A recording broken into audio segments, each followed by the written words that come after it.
नमस्कार, आप देख रहे हैं एबी स्टार न्यूज़ और मैं हूं आपके साथ अब्दुल समद। बुलेटिन की शुरुआत करेंगे हमारा उत्तर प्रदेश के तमाम बड़ी खबरों के साथ। 2 राज्यों के राज्यपाल अयोध्या पहुंचे हैं और उन्होंने रामलला के दर्शन किए हैं और साथ ही साथ सरयू तट पर गंगा आरती भी की है। पूजा करने के बाद एक साथ माता सरयू की आरती की गई है। मानवता के लिए बहुत ही अलौकिक क्षण हैं, ऐसा उत्तराखंड के राज्यपाल गुरमीत सिंह ने कहा है। सरयू की आरती में शामिल होना बहुत सौभाग्य की बात है, ऐसा सीपी राधा कृष्ण राज्यपाल तेलंगाना ने कहा है। जो क्षण है, पंडित जी आप इधर आइए, ये जो क्षण है ये अपने आप में एक बहुत बड़ा आशीर्वाद है पूरी मानवता के लिए, हर भारतीय के लिए, हर उत्तराखंडी के लिए।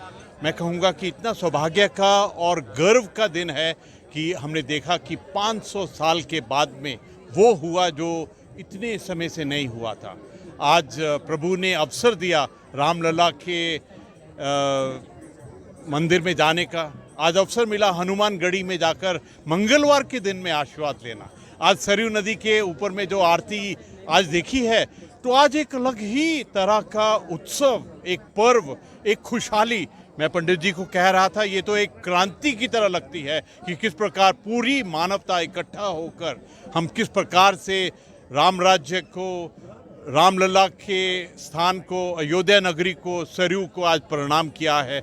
आज लगता है कि आज आत्मा के स्तर पर, at the level of the soul, this has been the best and the biggest day for us. See, we are standing on the Sarayu river bank. The sacrifice of Sarayu is reminding one thing. Whether you can win or lose, that doesn't matter. But you have to fight for the dharma. Sarayu knows very well. It cannot stop Ravan. But still Sarayu fight against Ravan. That is a fight against the dharma. We have to fight against the dharma. But one thing is sure, one day or other, dharma only can win. The ultimate win is only for dharma. जो क्षण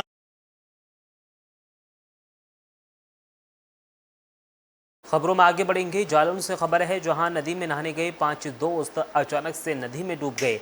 NDRF की team ने 5 छात्रों के शवों को बरामद कर लिया है और पैर फिसलने से सभी दोस्त डूबे थे। पुलिस ने सभी के शव को पोस्टमार्टम के लिए भेज दिया है। कैसे घटना हुई है? कितने लोग और हैं जो? 5 लोग। कितने लोगों की अभी तक बॉडी मिली है? कल शाम को कुछ लोगों ने सूचना दी थी कि 2 स्कूटी वहाँ पर खड़ी हुई हैं और काफ़ी समय से खड़ी हुई हैं और उसमें कुछ लड़के वहाँ पर आए थे और वो काफ़ी समय से अपने वाहन के पास नहीं लौटे हैं। ये घटना सला घाट की है, जो कि बेतवा नदी का घाट है। तो तत्काल जैसी सूचना मिली, वहाँ पुलिस बल मौके पर पहुँचा और वहाँ पर हम लोगों ने सर्च ऑपरेशन शुरू किया। सर्च ऑपरेशन के उपरांत आज सुबह जब एसडीआरएफ की टीम आई और लोकल गोताखोरों की मदद से 4 लड़कों के शव उसमें से निकाल लिए चुके हैं। एक लड़का अभी भी मिसिंग है, उसके लिए हम लोग लगातार सर्च ऑपरेशन जारी रखे हुए हैं। बहुत ही जल्द उसको भी हम लोग सर्च कर लेंगे। खबरों में आगे बढ़ेंगे। बुंदेलखंड के महोबा पहुंचे मध्य प्रदेश के मुख्यमंत्री मोहन यादव ने लोगों को संबोधित किया है। भाजपा प्रत्याशी के समर्थन में चुनावी जनसभा की है। सीएम ने कांग्रेस और सपा पर जुबानी हमला बोला है। कांग्रेस डूबता जहाज है और गठबंधन फेल होगा, ऐसा सीएम की ओर से बयान दिया गया है। उन्होंने कहा है कि अयोध्या में रामलला पधारे हैं, अब मथुरा की बारी है। सबका विकास करके बताने वाली बात अगर देखेंगे तो हम सबको मालूम है बड़ी संख्या में यहाँ सभी वंश के लोग बैठे हैं, लेकिन एकमात्र हमारी पार्टी भारतीय जनता पार्टी है जो सबका साथ सबका विकास कहने के लिए बोलती नहीं है, करके दिखाती है। मेरे पिताजी कोई विधायक नहीं है, कोई सांसद नहीं है, कोई मंत्री नहीं है, लेकिन उठा करके पहले शिक्षा मंत्री, उसके पहले टूरिज्म कॉर्पोरेशन का चेयरमैन, उसके पहले उज्जैन विकास प्राधिकरण का अध्यक्ष और अभी उठा करके मुख्यमंत्री बनाया। तो आप सब बंधुओं के कारण बनाया, मुझे इस बात की प्रसन्नता है। और जो मेरे यहाँ हुआ है वो आपके यहाँ भी हो सकता है, यहाँ क्यों नहीं हो सकता है? आप में से क्यों मौका नहीं मिल सकता है? सबको मौका मिल सकता है। ये देने वाले का दिल चाहिए और देने वाले का दिल 56 इंच का सीने वाला हो सकता है। मुझे इस बात की प्रसन्नता है। वर्तमान के समय में मैंने तो और सभाओं में भी कहा था, अरे गठबंधन ही करना है।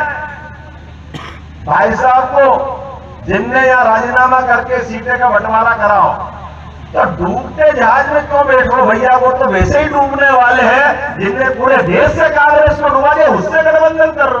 अरे गठबंधन करो चलती हुई गाड़ी से, उगते हुए सूर्य को नमस्कार करो। हमारी संस्कृति इसके लिए जानी जाती है। भाजपा से हाथ मिलाते मैं तो धन्यवाद देना चाहूंगा मुलायम सिंह जी को, जिन्होंने उस समय मोदी जी के लिए भविष्य की शुभकामना दी थी। जोरदार ताली बजाओ। मोदी जी को उस समय शुभकामना मुलायम सिंह जी से मिली थी और उन्होंने कहा था मुलायम सिंह जी ने कि आपकी सरकार बन रही है। और मुझे इस बात की भी प्रसन्नता है, जीते जी उनके समय उनके हाथ में ताकत रही। एक बार इन सबका विकास करके बताने वाले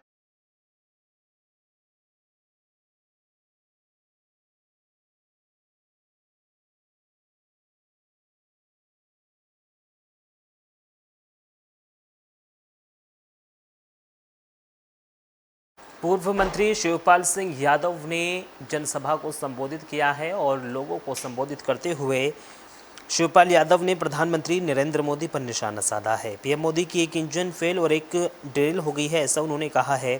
भाजपा राम का नाम कम और कांग्रेस का नाम ज्यादा लेती है।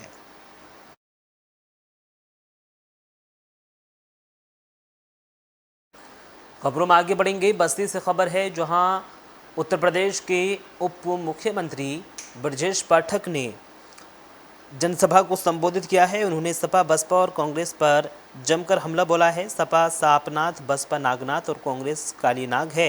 ये सेवा करने का काम नहीं, डसने का काम करते हैं, ऐसा कहा गया है। समाजवादी पार्टी समाप्तवादी पार्टी बन रही है, सफा हो रही है पूरे प्रदेश से।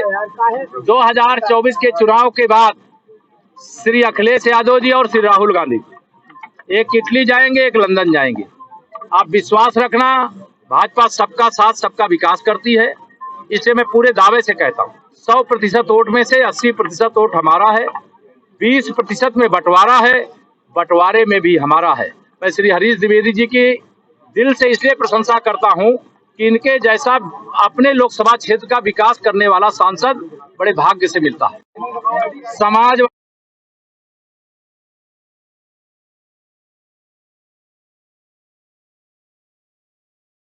खबरों में आगे बढ़ेंगे। कन्नौज से खबर है, जहां बीजेपी सांसद सुब्रत पाठक कोतवाल पर आक्रामक दिखे हैं। भाजपा के कई बूथों को डिस्टर्ब करने का सुब्रत पाठक ने आरोप लगाया है। विपक्षों से रिश्वत लेकर भाजपा को नुकसान पहुंचाया है कोतवाल ने, ऐसा उनके द्वारा कहा गया है। भाजपा कार्यकर्ताओं को बिना कारण गिरफ्तार करने का भी कोतवाल पर आरोप लगाया गया है।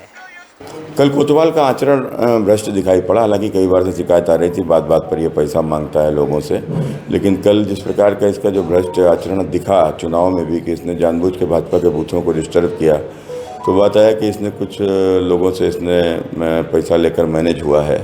तो उन्हीं सब चीज़ों से जो साबित हो गया, जब ये भाजपा के बूथों को मैनेज कर रहा है और जो फर्जी मतदान जहाँ पर सपा के लोग कर रहे हैं वहाँ जाता नहीं था, तो उन सब चीज़ों से स्पष्ट हुआ। तो कुल मिलाकर जब इसका आचरण भ्रष्ट है और ये वर्दी पहन कर यदि ये गुंडागर्दी करेगा, तो वर्दी पहन किसी को गुंडागर्दी करने की इजाज़त थोड़ी ना दी जा सकती है। तो जांच तो इसकी कराई जाएगी। हाँ, वही उसी क्रम में तो ये इसने जाके हमारे एक जिम्मेदार कार्यकर्ता के साथ में जिस अभद्रता के साथ में पेश आया, उसके साथ मारपीट की। तो आप मारपीट करने का तो अधिकार नहीं है किसी को। अगर वो कोई गलत कर रहा है, कहीं कुछ है, आप मुकदमा लिखो, FIR करो, जेल भेजो। मारपीट अगर किसी के साथ करोगे, उसके साथ में उसको उठा के ले आओगे, आप किस मामले में उसको उठा के लेकर आए? कौन सा वो अपने FIR उसके ऊपर की जो आप उसको उठा कर लेकर किसी को इस तरीके से अपमानजनक व्यवहार किसी के साथ थाने में किया जाएगा तो बर्दाश्त थोड़ा होगा। तभी तो मैंने कहा ना कि पुलिस की वर्दी पहन के किसी को गुंडागर्दी का कोई लाइसेंस थोड़ा ना मिल जाता है कि वर्दी पहन के कोई गुंडागर्दी करेगा आम आदमी के साथ में। कल और फिलहाल इस बुलेटिन में सिर्फ इतना ही। देश और दुनिया की तमाम बड़ी खबरों के लिए बने रहिए AB स्टार न्यूज़ के साथ। नमस्कार।